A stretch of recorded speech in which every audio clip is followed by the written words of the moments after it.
그 두드러기는 우리가 이제 흔히 걱정하는 이 세균이라든지 요새 코로나 같은 이 바이러스 감염병하고는 좀 다릅니다. 그래서 자기가 아무리 심하더라도 남한테 옮거나 그런 병은 절대로 아니고요.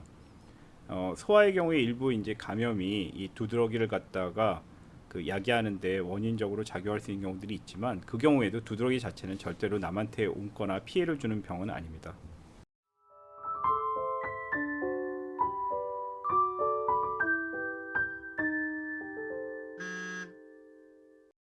오히려 오래가는 만성 두드러기들이 원인이 불분명한 경우가 많습니다. 만성 두드러기도 그 유발성 두드러기랑 그다음에 특발성으로 이렇게 나누는데 더 많은 것이 원인이 특별히 규명되지 않은 특발성 두드러기고요. 우리가 여기서 이제 검사라고 그러는 거는 그 면역 반응을 갖다 보는 그런 검사들인데 이런 검사를 통해서 뚜렷한 원인이 밝혀지지 않고도 오래가는 경우들이 만성 두드러기에는 대부분이기 때문에 뚜렷한 원인을 알 수 없다로 말씀을 드리겠습니다.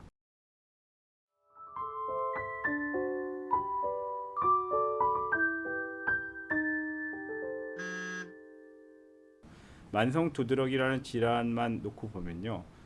심한 만성 두드러기는 오히려 면역을 갖다가 누그러뜨리는 면역 억제제가 치료제를 쓰일 수도 있고 그러기 때문에 면역력을 높이는 것 자체가 두드러기 증상이 없어지는 거랑은 좀 다른 이야기입니다. 그래서 증상이 호전되는 거는 X라고 말씀을 드립니다.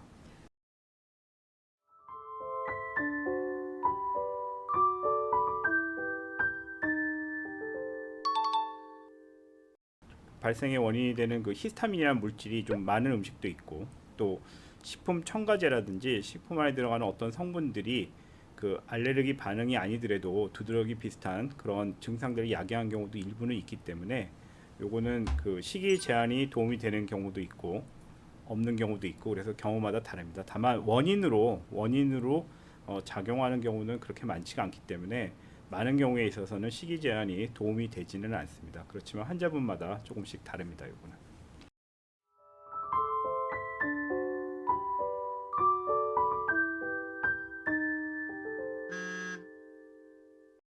그런데 이 두드러기의 어떤 치료하고 관리라는 측면에서 보면 증상이 없어져도 빨리 약을 끊는 것보다는 그 규칙적으로 약을 감량해서 끊는 식으로 조절하는 것이 바람직하기 때문에 빨리 약을 끊는다에 대해서는 X라고 답을 드리겠습니다.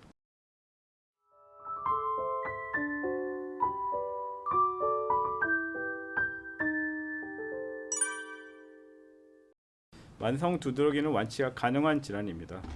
그 여러 가지 이제 조사에서 5년 이상 가는 경우도 아까 10%라고 이렇게 말씀드릴 때는 제 마음도 많이 아팠는데요. 그렇지만 그럼에도 불구하고 우리가 다양한 치료 방법을 통해서 그 완치가 가능하다고 말씀드릴 수가 있고요.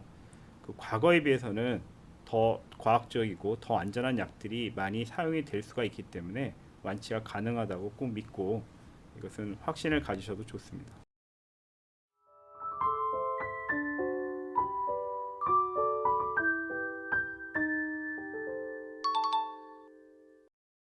육 주 이상 가는 만성 두드러기의 경우는 이런 것이 관계없이 특발성이라고 그랬죠. 원인이 안 되고 오래가는 경우가 많다고 그러는데 그렇지만 그 식품 첨가제의 일부 또 이렇게 교차 반응을 일으키는 그런 성분들도 있기 때문에 요거는 음식이 영향을 미치는 경우도 있고 그렇지 않은 경우도 있고요.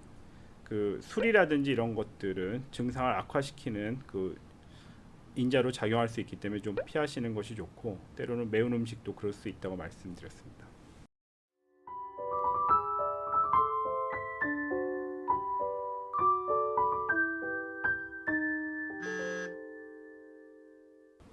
네, 만성 두드러기가 이제 원인이 규명이 잘 안 되기 때문에 어떤 자기의 생활 습관 교정이라든지 이런 걸로서 시도를 해보시려는 노력이 당연히 있으신데요. 그렇지만 그 항히스타민제라든지 면역 글로빈 E를 갖다 억제하는 이런 치료를 통해서 이 증상을 잘 조절할 수가 있으니까 적극적으로 치료를 받으시는 것이 당연히 도움이 됩니다. 그래서 X입니다.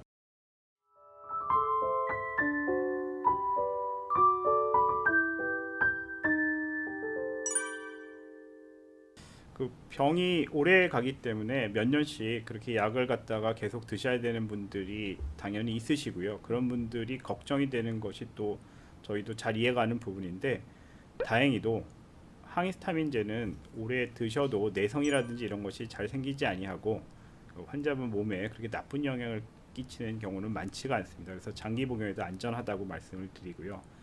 다만 그 1세대 항히스타민제 같은 경우에는 졸린 특징이 있기 때문에 이런 것들이 남들보다 좀 괴로운 분들이 있으시고요. 같은 약이라고 하더라도 아까 뭐 여성분, 고령자라든지 그다음에 간이나 신장, 콩팥의 기능이 조금 떨어지시는 분들은 그 약의 영향이 좀 다르니까 이런 분들은 그 전문가와 상의해서 약의 용량을 조절한다든지 자기한테 더 안전하고 불편하지 않은 약을 찾는 그런 노력들은 필요합니다. 예, 항히스타민제는 장기 복용에도 안전한 약이라고 생각하셔도 좋습니다.